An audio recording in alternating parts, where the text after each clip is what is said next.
Hey, okay, this is try number 2. Yeah, still looking at the microphone though. Because, I don't know. I'm just going to tell you I don't like AT&T, but Xfinity's not any better. So they both don't supply the kind of stuff that we're needing.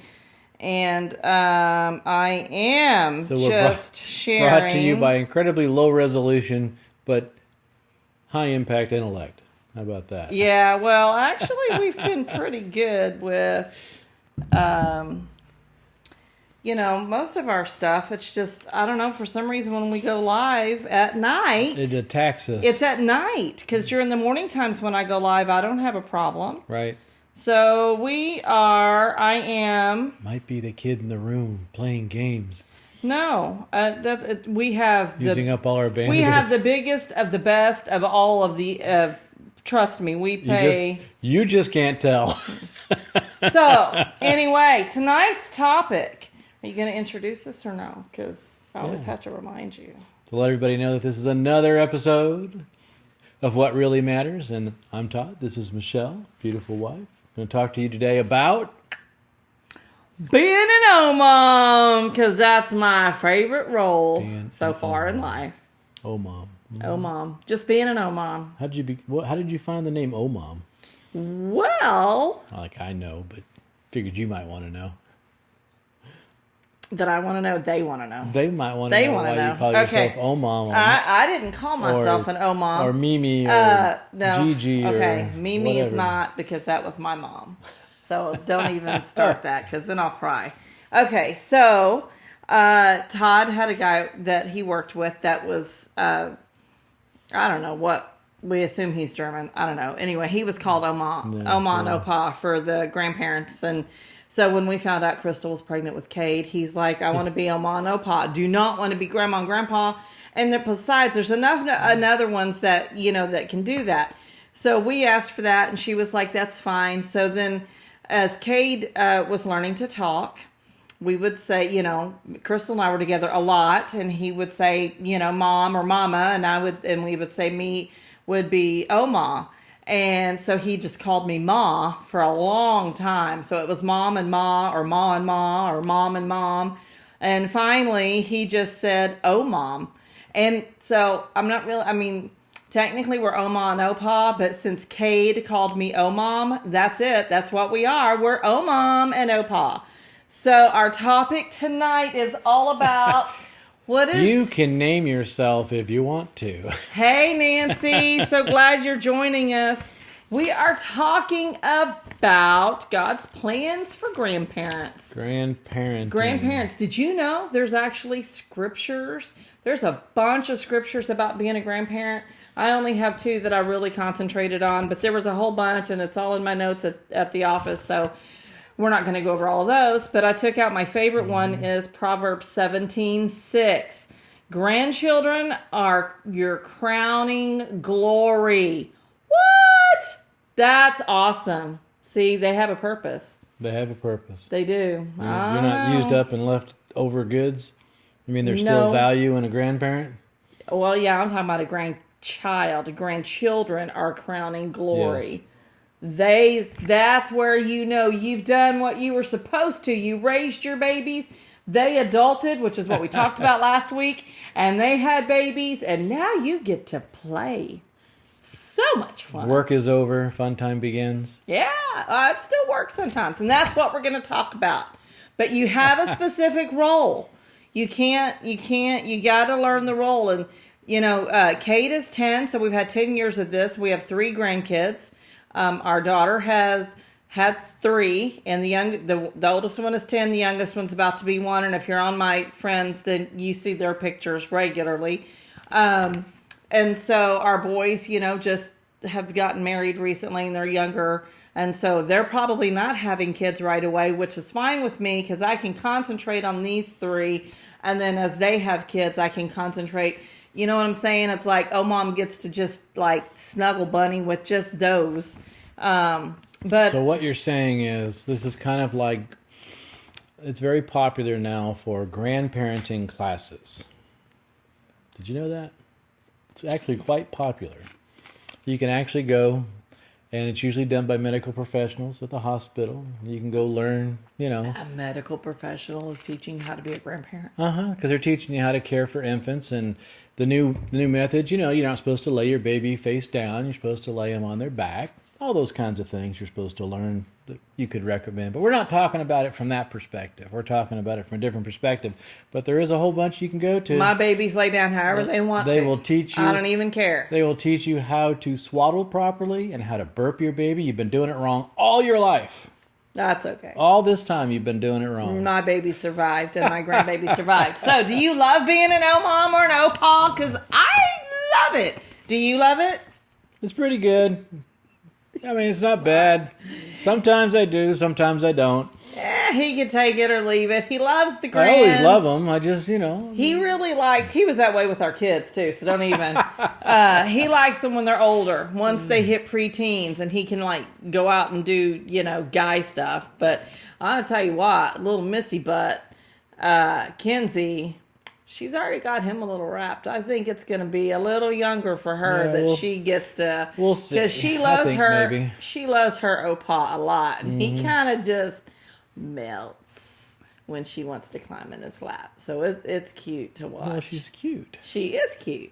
Okay, so let's get on with this because I don't want this to be for an hour, and sometimes we go that long. Hubba. And I'm trying to not go that long, and I talk a lot.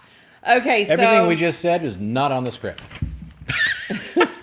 Well, there we go. Most everything I say is not. So there we go. We're gonna just talk about the fact I actually had a friend of mine who found out she was going to be a grandma a little while back, and she's like, "Michelle, you're a great grandma, so tell me how to be one." And I was like, "Well, it's really not hard." So for you.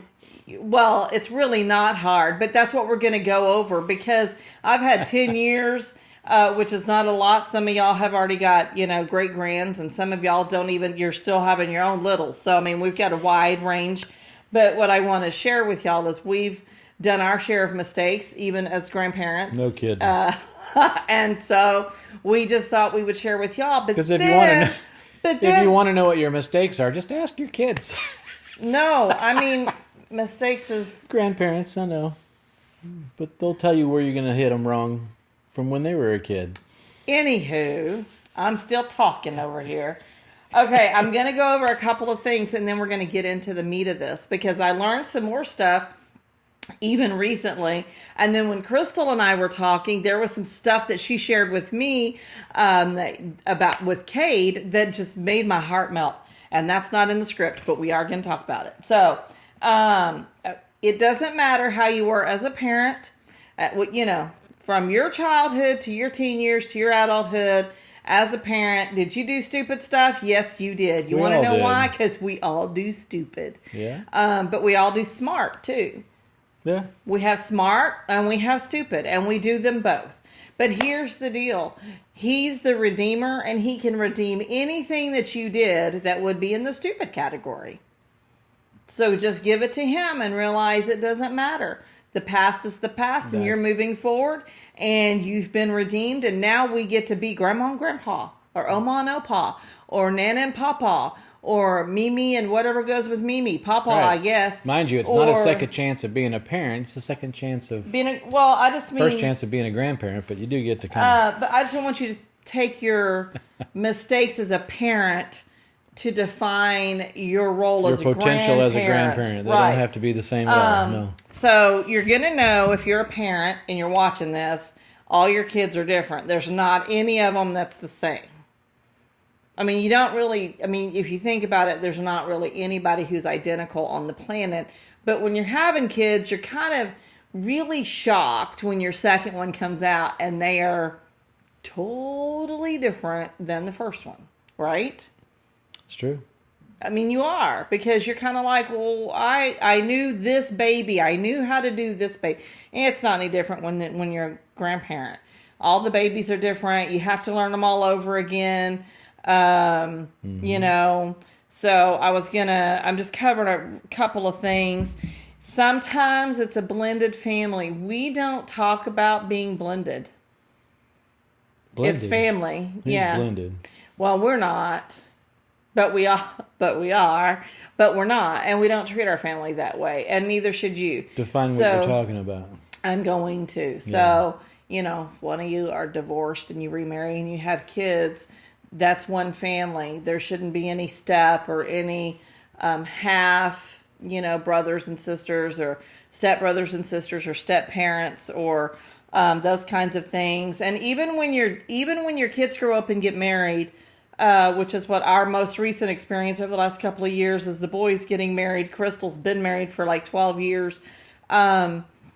Those are your in-loves, not your in-laws. You don't want them you want them to feel like they're a part of your family, that it's not just because there's a piece of paper that they signed stating they were getting married, that you know what I'm saying? So like my daughter's in loves, my son in love, because I want them to love my kids and I want to love them. And so I do that to make it inclusive. His mom was really good, including Crystal, and even, up into adulthood. And now Crystal's married with her own kids. And so his mom's really good about including them as, great grandkids. When she's counting her kids and great grandkids, there's not a separation.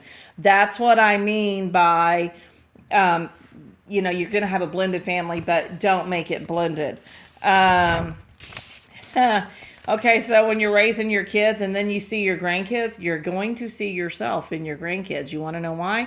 Because you raised your kids and those kids are raising the grandkids. So sometimes it's going to come back and it's going to bite you on the hiney. Sometimes it's going to be really good.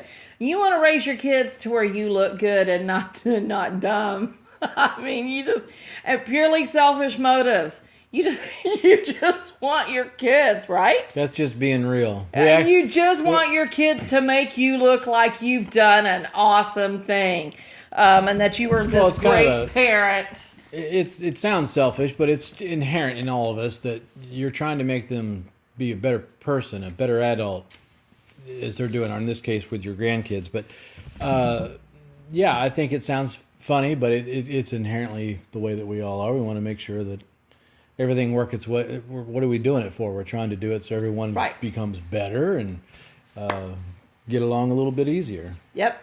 So now we're getting started. Eliminate the stupid stuff. This is where we are.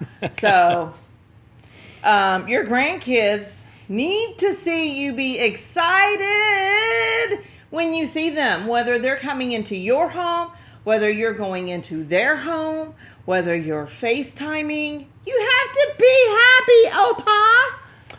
And in going with that, I actually saw my employer do it. He was at the office the other day. He's a little older than I am, but when his grandkids, he is such the sweetest grandpa. When his grandkids come in, when your grandkids come up to hug you, this was really significant to me.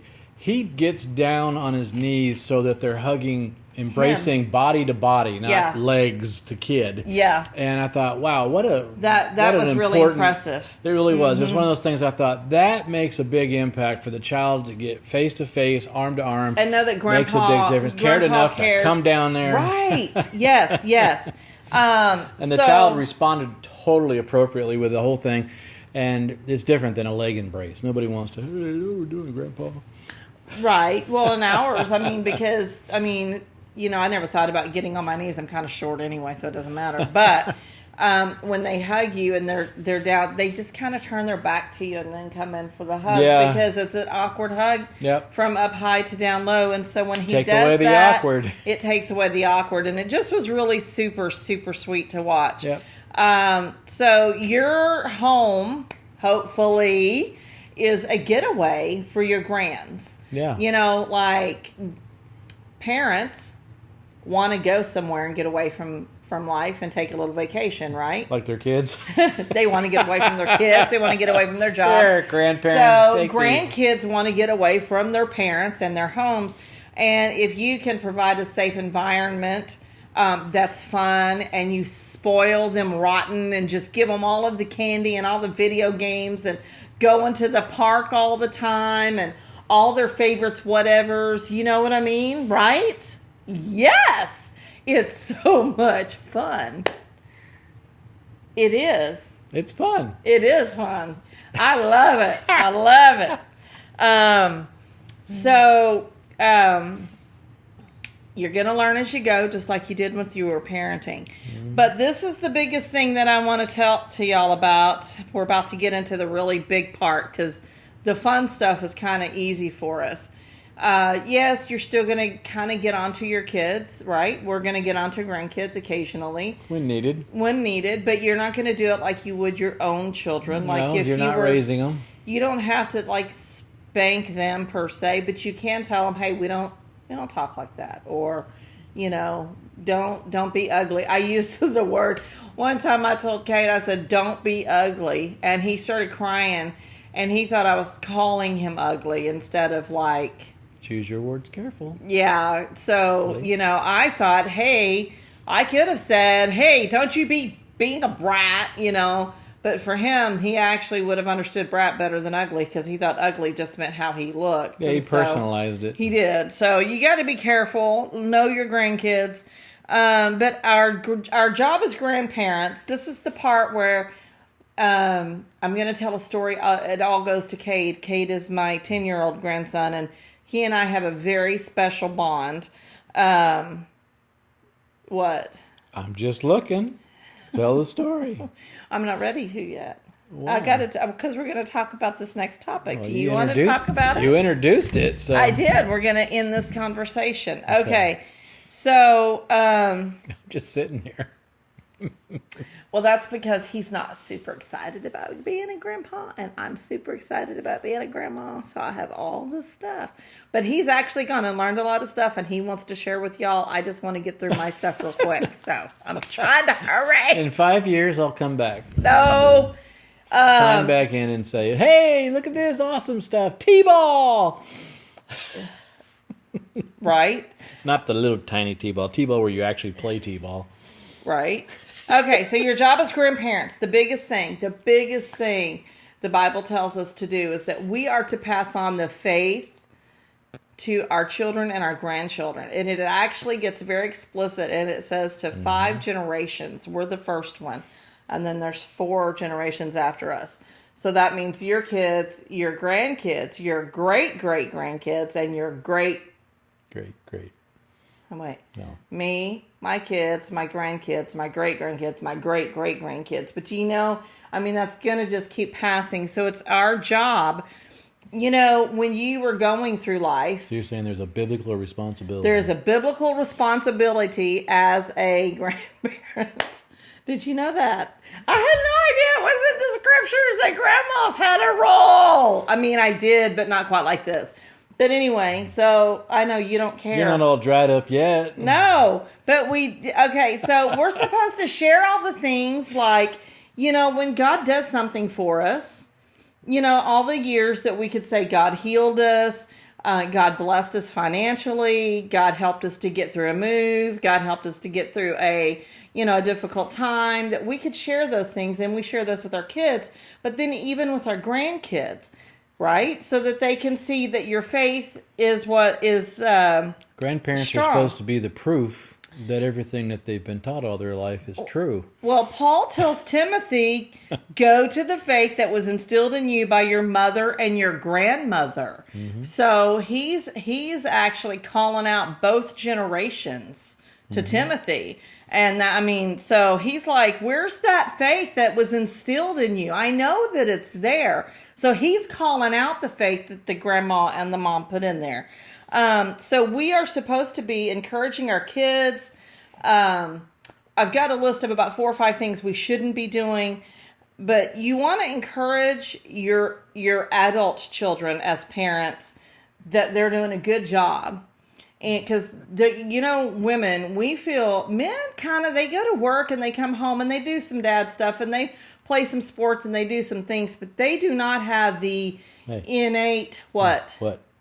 They don't have the innate emotional side that says, I'm doing a terrible job as a mom. You're emotionally overwhelmed if there's a lot of stuff stressing you out at home. So grandparents, grandpas too, need to encourage the sons and the daughters that they're doing a good job with their children and don't interfere with what they're doing. even if you think it's the worst thing ever, I mean, if they're... Life and limb? Yeah, I mean, if they're abusing the grandkids or if they're doing drugs with the grandkids, right. You might want to interfere on those things. I'm talking Clearly. about, it's not your responsibility to decide what the child gets to eat or watch on TV or all those things. That's not our roles as grandparents, and we need to honor what the parents decide, even when they come to our house. So when the grandkids come over here, I'm always like, okay, Mom, Dad, what are we on the list now? Is there YouTube? Nope, no YouTube. Okay, is there this? Is there Netflix? Nope, no Netflix today. So not even McDonald's? McDonald's is always on Mom's list. That was given to me. But it has been okayed by... But it was okayed by the mama and the daddy. We're not sneaking burgers underneath No, we do McDonald's for the grands. And we buy their special chips. And we buy their special candy. And I make sure that there's apple juice and Capri Suns and Dr. Peppers and Cokes and Sprites, because they get to have what they want when they're at Mom's. Because that's my job. And of course, that's because Mom has limited that stuff throughout the rest of the week. That's because grandmas have that job. That's our job. At least that's our agreement with our kids. You make your own. So encourage your children that they're doing a good job. Okay, so when your grandkids come in, this one was really important to me. This is going to be the story about Cade. Here's what I'm going to say. Every time grands come over, it's your role to put your hand on their head, somewhere on their body, and pray over them. You don't have to make it super religious. You just have to make it, Father, what did I say? Lord, I thank you this child will live long life because he honors his parents. Yes. And who gave you this advice? Joe McGee? Joe McGee. There you go. So but there's a lot of verses that you can come up with to pray over them.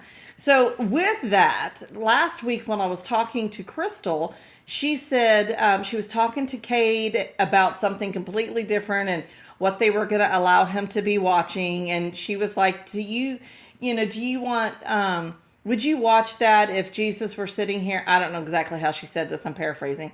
If Jesus were sitting here watching that, do you think this would make Jesus happy? And so he's like, well, she doesn't, he didn't think so. It was going to be okay. But then he wasn't going to watch it. But then, he answered a school test because she's homeschooling. So one of the Bible questions was, are you going to go to heaven? And he said, I don't know. And, typical 10-year-old. Pretty honest. I mean, so he said... Figuring it all out. He's like, I don't know. And she said, well, okay. So when she went back and graded his pictures... What the heck? When she went to go back and grade his stuff, she saw it. And so she said, Kate, hey, why do you not know if you'd go to heaven? It's a good thing to talk about. So she starts talking to him about it. And then he says... he's like, well, she goes, but didn't you ask Jesus to come into your heart and forgive you of your sins? And he said, well, yes. She goes, well, do you remember actually doing it? Because, when you raise your kids in church, sometimes they start so early, they may not remember the very first time they did it. And they might have done it 15 times because, in children's church, they offer it, and in regular church, may and have all happened the things. And then put on a shelf. And then they just don't remember, which, I can say I don't remember when I was a kid the first time. I can tell you I did it every time they said the prayer, but... Right. So anyways... you don't have to remember it, but it's good if you do. Right, that's what I mean. There's nothing wrong if you don't remember it. So he's like, yeah, I did that. She goes, well, do you remember where? Yes, I was at Mom's. She goes, do you remember what happened? He said, yes, my mom prayed with me. This is called bragging, by the way. I am so stoked that my grandson's memory of saying the salvation prayer was with me. Yep, you passed with the high-flying colors. I'm assuming that, he's already done this at church, and he's got a mom and dad who's got him in church. So it's not like it needed to be me. But it meant the world to me. And not only that, she made sure that I knew. Right. And then you floated around the house for about 2 days. which justifiably so. But that brings us to the point that we were making earlier, which is it instills that permanence to what we're teaching the kids and grandkids, that later in life, what you just instilled in him will be there when challenges come up. And mom and dad may have said it a million times, but that one special relationship going on to the next generation proves that it's worthy of consideration, that I shouldn't do those things because it meant so much to Omom or Opa, that and it's valuable, and they recognize the value that's been instilled in them. And and teaching, and they're going to remember when you pray over them, and they're going to remember. It's part of what brings them back. These are all the things, when you hear kids are going to stray, they're going to go do things, and then they're going to come back, because that's just kind of life. Sometimes, hopefully your kids don't stray too much, but sometimes they do, and then they come back. But when you have praying moms and praying grandmoms and praying dads and grandpas, and usually it is the moms who are doing the praying and instilling a lot of the faith. The dads are there doing it some, but they're busy working a lot. Now you also have to teach them to speak what the Word says. What does God's Word say? So when they start saying things that go against God's Word, you want to correct that. Those are some of the corrections. Hey, that's not how this, and you really kind of want to do it with your kids too, or yourself, even me. I mean, got to correct myself. I'm looking over my, we need to encourage our grandkids to listen to their moms and dads. There's too many kids today who don't. This is your pet peeve. Why aren't you talking about it? It instills the value of permanence in what they're being taught. Again, the parents are in a very difficult role, and if you disobey what their parents are telling them, then why would they need to obey them either? Right, and that's one of the reasons why you want to respect the parents' wishes. Because respecting the parents is respecting yourself as a parent from when the generation before. So I mean, you respecting them is self-respect, because you wanted to have that latitude with your children, and it's deserving of that role. So I think that's important to definitely keep in mind. Right. I'm going to give y'all a prayer that I'm probably going to put under the comments in this later. A prayer that you should be saying over your family, okay? And it's, Father, I give you permission to teach my family to fear you. With that fear comes wisdom, and with wisdom, long life, riches, and honor. And when you're praying that prayer, you need to call out every child and every grandchild. And you want them, and you pray it every night. You want your family to have a long life, to have wisdom, to have riches, to have honor. You want them to fear the Lord. I mean, that's what we're talking about. So you pray that prayer. And another thing is, God watches over His Word, not our emotions. And let me tell you something.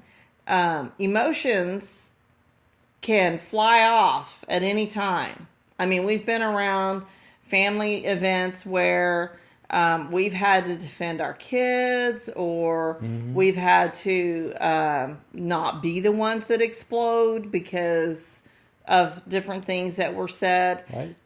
So emotions can really cause some issues, but you got to remember, if we keep His Word coming out, it helps tame those emotions, because He's not there to watch over your emotions. He's there to watch over His Word. How much of His Word are you putting forth? I mean, just because you feel it doesn't mean you need to express it. Right. Or you think it should come out of your mouth. No.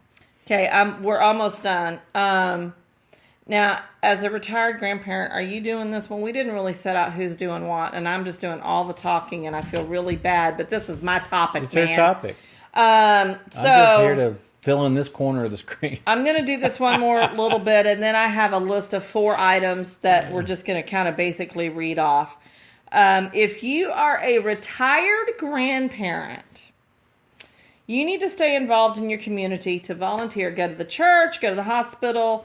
Don't just sit around and watch TV and lose your purpose in life. And your purpose is not having the grandchildren over 24/7. As much as I would like to think that that's my job, it's not. My job is to just go play with them and have some fun with them. What? And I'm taking off work on Thursday and Friday this week to be a grandma. So Could be a little excessive on that one. I don't think so, think because so. it's been 3 or 4 weeks. No, don't even. Take off work. We to will be, get into try a not to take knockdown, off, drag out fight right try here. not to take off work to be grandparenting. So she's going out of town with her honey. So it's all for good reason. We're good with it. We're good with it because it's for them. I mean, it's not just because I'm going to be a grandma. My the parents kids. or the grandkids? Both. Because the parents need time away. So, as a grandparent, don't lose your purpose. Be involved. Find something that you can do to help others and to get into the community. And, because sometimes we're grandparents at early ages. I mean, some of us, I knew one lady who was a grandparent at 35. And, I know she started young and her kids started young. But still, grandparenting can start early. Guess what? And it can last till you're really, really old. So, if you are a young grandparent, roll with it. Yeah, have fun. Roll with it. I was 42. How old am I? The younger you are, the more you're needed, actually, I would say, more than anything else. Probably. So God gave you grands to instill faith, love, wisdom, and to encourage them. Pray for your children and your grandchildren. And let them know how precious they are to you, and always be smiling and happy to see those babies. And I know, my 10-year-old is not still a baby, but when he comes over every night, what does he do when he goes to bed? What happens? Who are you talking about? Okay, my 10-year-old. What does he do? I don't know. You tell me. When he goes to bed, what do I still do every time he comes over? She's got to crawl in there in that bed and kind of give him a 10-minute cuddle, and then he goes right to sleep. Yep. Because that's what Mom has done He'll his remember whole that life. For the rest of his life. So there they are. I was wondering what you did with that I'm list. assuming in about 12, maybe he will be done with that.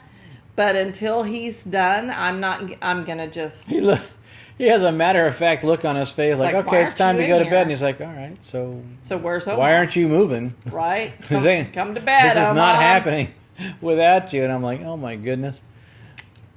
But it's special. It's super sweet that I have one that wants to.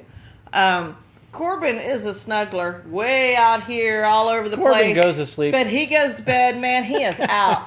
And Kenzie, she just kind of lays on the couch next to me. Sometimes she wants me to rock her, but she's still not quite a year. She comes and goes. So. We never know how she's going to be sometimes. So these are the 4 don'ts as a grandparent. And then we need to wrap it up, and you can pray.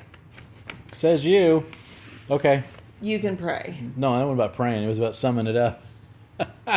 Okay, you don't have to sum it up. You can just pray. Oh, that's fine. I don't care. Okay, so I got you covered. Don't tell your kids how to raise their kids. Yeah. I'll tell you what, that was one of my biggest pet peeves, was it not? Was that my dad's thing, wasn't it? I'm not going to say a word. I'm just going to say there was people in my life that tried to tell me how I needed to raise my children. It does evoke wrath. It did from me. Yeah. It's justifiable. Sometimes it's necessary. In extreme conditions. But for the most part, let them come to you and ask you questions. Oh, you know it works what I mean? so much better when you can encourage a conversation that leads to asking as opposed to imposing your points of view on your children. Okay, so as a grandparent, you have the right to... We'll see. Say no. You do have a right to say no. It is an imperative that you have that ability and you exercise it in the right quantities. Too much no means they never come back. Not enough no's means you're living with them. It actually took me some time to get to that one. Not because my daughter was over asking, but for a few years, up until, I don't know, a couple of years ago, I had them a lot, but I was with her a lot. It was because I wanted to be with her, and then they wanted to come over. Well, if they're with you 2/3 of the time, with the parents 1/3 of the time, the wrong one's having to parent the majority of the time, and that messes up the grandparent role. But it was starting because I was spending time with her. Yeah. And the kids wanted to come with me, and I didn't want to say no. I see a lot of relationships out there where the grandparents are the primary rearer of the children. That's fine, because there's certain circumstances where that makes perfect sense. Yeah, but not if the parents are involved. No, right. It means that there's an extraordinary circumstance that's in those, and if there are times when that we were at way. dinner tonight with people that they were a little over the top as grandparents, but they were doing what they felt like they needed to do to help the mom. Or pointing those things out to kind of make it. Because we all have had those so there's things. You learn it. There's your first don't. Don't compete, though. That's our second. Second. I'm on number 3.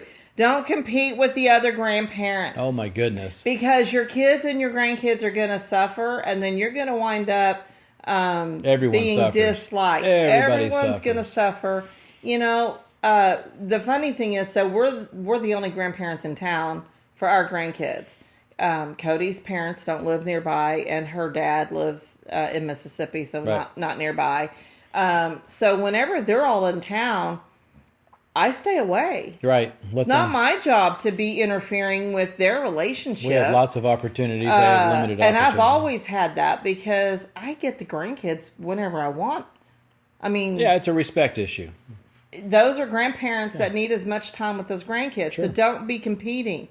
We've already covered this one. Don't disregard the parental rules, the TVs, the music, the food, the whatevers. Mm-hmm. Now, mind you, I'm going to tell you right now, I got it worked out with mine. This is what we're going to do.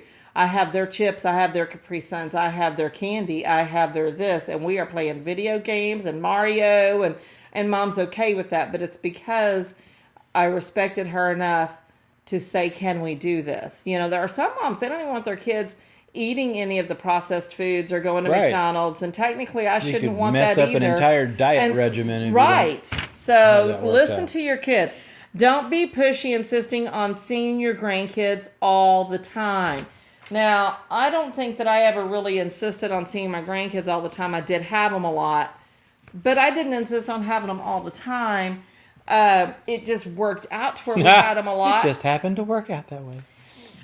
Well, it did, because I wanted to be with my daughter, who had kids, and the babysitter was me. So there you go. We were just together all the time.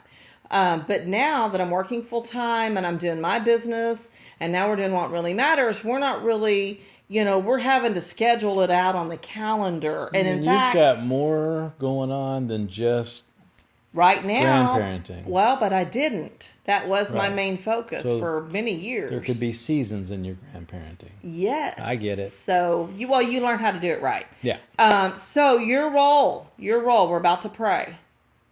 Share your faith. Encourage.